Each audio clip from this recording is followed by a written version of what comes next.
In today's video, I'm going to teach you how to efficiently sort tables in Confluence.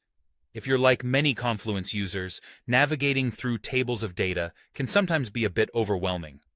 Knowing how to sort your tables can save you time and make your data much more accessible. Let's dive into the process step by step. First off, start by locating your Confluence homepage. From here, you'll want to identify the specific space you wish to work within. This step is essential as it helps categorize your data and makes it easier to find later on.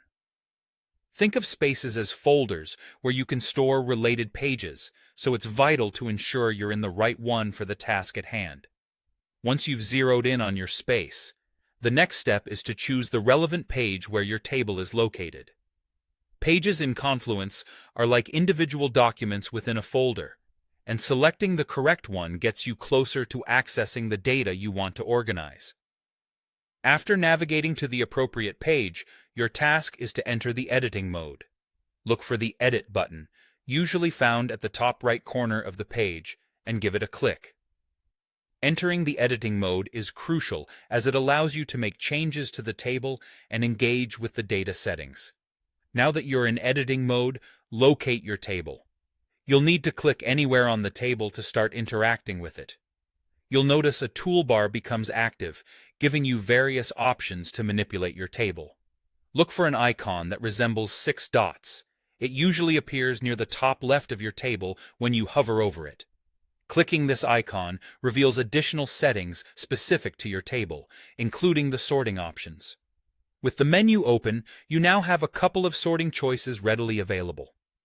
You can sort your table data in increasing order, which organizes your information from smallest to largest, or from A to Z. Alternatively, selecting the option to Sort Decreasing arranges your data from largest to smallest or from Z to A.